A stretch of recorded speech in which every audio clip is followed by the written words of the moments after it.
Tu poses ton téléphone à côté de ton lit, comme presque tout le monde. Mais ce petit objet pourrait saboter ton sommeil chaque nuit. Et un sommeil de mauvaise qualité ne provoque pas seulement de la fatigue, il favorise aussi certaines maladies chroniques, y compris des maladies du cerveau comme Alzheimer. Alors évidemment, le téléphone n'est pas le seul responsable, mais lorsqu'il reste à côté de ton lit, il crée plusieurs perturbations que ton cerveau n'aime pas du tout pendant la nuit. Des perturbations discrètes, mais puissantes. Je vais te montrer 4 problèmes autour du téléphone qui peuvent perturber ton sommeil sans que tu t'en rendes compte. Le premier problème est très simple, et pourtant il perturbe le sommeil de millions de personnes chaque nuit. Lorsque tu te réveilles au milieu de la nuit, ton premier réflexe consiste souvent à attraper ton téléphone pour regarder l'heure. Le geste paraît anodin, presque automatique. L'écran s'allume, tes yeux se posent sur les chiffres et ton cerveau reçoit immédiatement une information très précise. Il est 3h12. À cet instant, une mécanique mentale se met en marche. Ton cerveau commence à calculer. Il estime le temps qu'il te reste avant le réveil, il anticipe la fatigue du lendemain et il se demande si tu vas réussir à te rendormir rapidement. En quelques secondes, ton esprit quitte l'état de repos pour entrer dans un mode d'analyse et de réflexion. Et c'est précisément là que le problème commence. Parce que lorsque ton cerveau analyse une situation au milieu de la nuit, il active une zone très particulière appelée l'amygdale. Cette structure joue un rôle central dans la gestion du stress et de la vigilance. Elle interprète le réveil comme un petit problème à résoudre, ce qui déclenche immédiatement une réponse physiologique.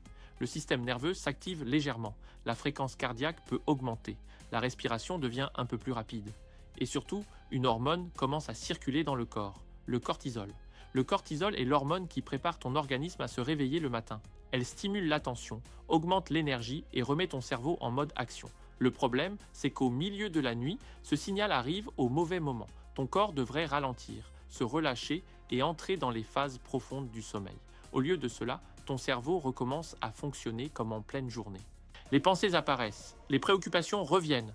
L'esprit anticipe déjà la journée du lendemain. Beaucoup de personnes connaissent cette situation. Le corps reste fatigué, les yeux sont fermés, mais le cerveau refuse de se calmer. Les minutes passent, parfois les heures, et le sommeil devient de plus en plus difficile à retrouver. Ce qui rend ce phénomène encore plus surprenant, c'est qu'il peut être déclenché par un geste extrêmement simple. Regardez l'heure. Un simple regard sur l'écran suffit parfois à transformer un micro-réveil normal en une vraie période d'éveil. Et lorsque ce réflexe se répète nuit après nuit, le sommeil devient progressivement plus fragmenté, plus léger et beaucoup moins réparateur. Alors pose-toi une question simple. La prochaine fois que tu te réveilles au milieu de la nuit, as-tu vraiment besoin de savoir l'heure ? Le deuxième problème apparaît souvent juste après le premier. Tu regardes l'heure et l'écran reste allumé. À cet instant, quelque chose attire ton attention. Une notification apparaît, un message s'affiche ou une petite information surgit sur l'écran. Le cerveau détecte immédiatement ce stimulus et ressent l'envie de vérifier ce qui vient d'apparaître. Le geste paraît insignifiant. Le doigt touche l'écran, tu jettes un rapide coup d'œil et en quelques secondes, ton cerveau reçoit un signal d'activité. Ce phénomène s'explique en grande partie par la lumière émise par le téléphone. L'écran produit une lumière riche en lumière bleue, une longueur d'onde très particulière qui influence directement ton horloge biologique. Cette lumière est captée par les yeux puis envoyée vers une petite zone du cerveau appelée le noyau suprachiasmatique. Oui, le nom est un peu impressionnant. On ne va pas se mentir, ce n'est pas le mot le plus simple à prononcer.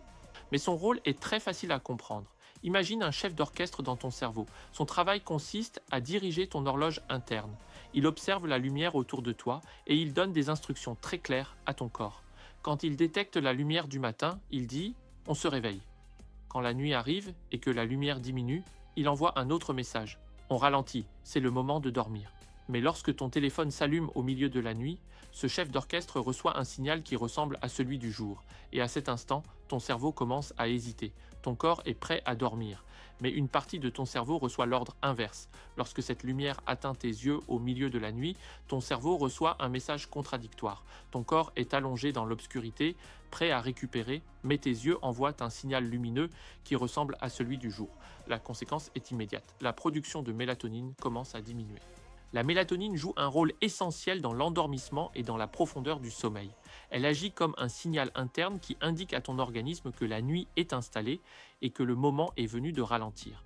Lorsque ce signal est perturbé, le cerveau hésite. Le système nerveux ralentit moins facilement, l'attention reste plus active et l'endormissement devient plus fragile. Mais la lumière n'est pas le seul problème.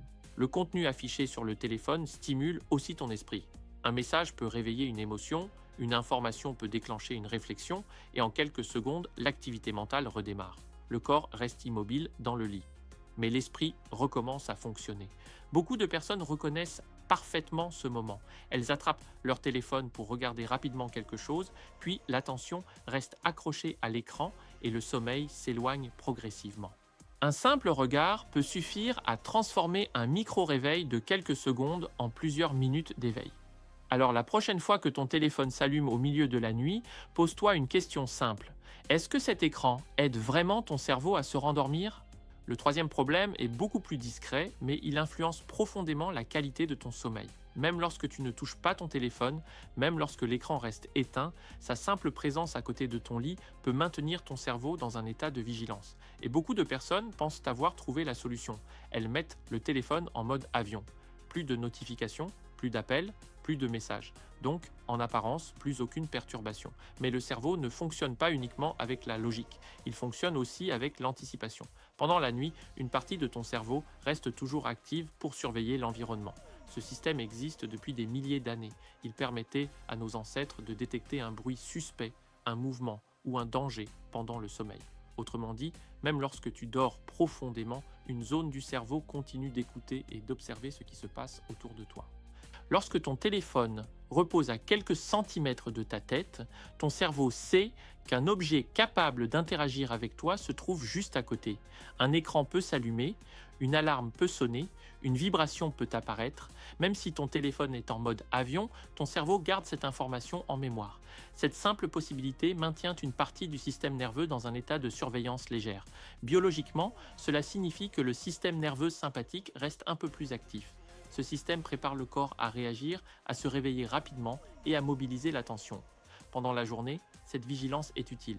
Elle permet de rester attentif et réactif face à l'environnement. Mais pendant la nuit, ce mécanisme empêche le cerveau de se relâcher complètement. Le sommeil devient alors plus fragile. Les phases profondes arrivent plus difficilement, les micro-réveils deviennent plus fréquents et la récupération perd en efficacité. Et ce qui rend ce phénomène encore plus surprenant, c'est que beaucoup de personnes n'en ont absolument pas conscience. Elles dorment avec leur téléphone à côté du lit, parfois même sous l'oreiller, tout en pensant que le mode avion suffit à éliminer le problème. Le corps reste immobile, les yeux sont fermés, mais une petite partie du cerveau continue de garder un lien avec cet objet posé à quelques centimètres. Alors pose-toi une question simple. Comment ton cerveau pourrait-il vraiment se déconnecter si ton téléphone reste connecté à toi toute la nuit ? Le quatrième problème est probablement le plus controversé, mais aussi l'un des plus importants, parce que au-delà des notifications, de la lumière ou de la tentation de regarder l'écran, ton téléphone émet en permanence quelque chose d'invisible, des champs électromagnétiques. Ces ondes permettent à ton téléphone de communiquer avec les antennes, le Wi-Fi ou les appareils autour de toi. Elles font partie du fonctionnement normal de la technologie moderne. Pendant la journée, cette exposition reste généralement diffuse. Le téléphone est dans ta poche, dans ta main, posé sur un bureau, et ton corps change constamment de position. Mais la nuit, la situation est différente. Ton corps reste immobile pendant plusieurs heures, souvent dans la même position, et le téléphone se retrouve parfois à quelques centimètres de ta tête. Autrement dit, ton cerveau passe toute la nuit très proche d'une source active de champs électromagnétiques. Certaines recherches ont observé que cette exposition pourrait influencer certaines phases du sommeil, notamment le sommeil profond et l'activité électrique du cerveau. Le cerveau est un organe extrêmement sensible aux signaux électriques. Chaque pensée, chaque souvenir, chaque mouvement repose sur de minuscules impulsions électriques qui circulent entre les neurones. C'est un système biologique d'une précision incroyable. Alors lorsque tu ajoutes, juste à côté de ta tête, un appareil électronique qui émet lui aussi des champs électromagnétiques pendant plusieurs heures, une question logique se pose. Est-ce vraiment l'environnement idéal pour récupérer ? Beaucoup de personnes décrivent d'ailleurs une sensation très particulière. Elles dorment plusieurs heures. Elles passent la nuit au lit. Mais le matin, une impression étrange persiste. Comme si le cerveau n'avait jamais vraiment plongé dans un sommeil profond. Le corps s'est reposé, mais l'esprit ne s'est jamais complètement déconnecté. La nuit devrait être un moment de silence pour le cerveau, un moment où l'organisme peut réparer, nettoyer et récupérer. Alors si ton téléphone peut passer la nuit à quelques mètres de ton lit, ou simplement dans une autre pièce, pourquoi continuer à dormir avec lui collé à ta tête ? Avant de terminer cette vidéo, repense un instant à ces 4 problèmes.